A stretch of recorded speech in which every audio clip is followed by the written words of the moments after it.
কথা রেখেছেন বিএনপি নেতা ইশরাক হোসেন। আগেই ঘোষণা দিয়েছিলেন, ঈদের পর সরকার মেয়র হিসেবে শপথের ব্যবস্থা না করলে নিজেই মেয়রের চেয়ার দখল করবেন। সেই কথা রেখেছেন তিনি। সোমবার দুপুরে নগর ভবনের মিলনায়তনে বর্জ্য ব্যবস্থাপনা বিভাগের কর্মকর্তা কর্মচারীদের সঙ্গে এক মতবিনিময় সভায় প্রধান অতিথি ছিলেন ইশরাক হোসেন। সভার ব্যানারে তার নামের আগে লেখা ছিল মাননীয় মেয়র।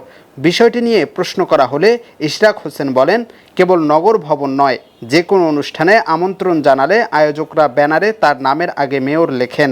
গত 14 মে থেকে নগর ভবনের সামনে ঢাকাবাসী ব্যানারে অবস্থান কর্মসূচি শুরু করেন ইশরাক সমর্থক ও বিএনপি নেতাকর্মীরা। পরে ডিএসসিসি কর্মচারী ইউনিয়নও তাতে যোগ দেয়।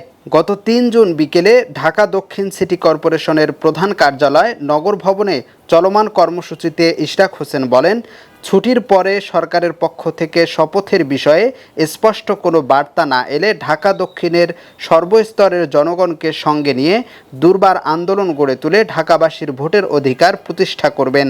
সে সময় ইশরাক হোসেন বলেন, শপথ যদি না করায় তাহলে চেয়ারে গিয়ে বসতে আমার 2 মিনিটও লাগবে না। তিনি আরও বলেন, এই সরকারকে এখন বাধ্য হয়ে বলতে হচ্ছে, আপনারা যদি শপথ গ্রহণের ব্যবস্থা না করেন তাহলে ঢাকা দক্ষিণের ভোটারদের সঙ্গে করে আমি নিজেই শপথ নিয়ে আমি আমার চেয়ার দখল করব। নগর ভবন কিভাবে চলবে সেটা ঢাকাবাসী নির্ধারণ করবে। বহিরাগত কোনো উপদেষ্টা বা প্রশাসককে দিয়ে নগর ভবন পরিচালনা করতে দেওয়া হবে না। এটাই আমাদের শেষ কথা, এটাই আমাদের শেষ বার্তা।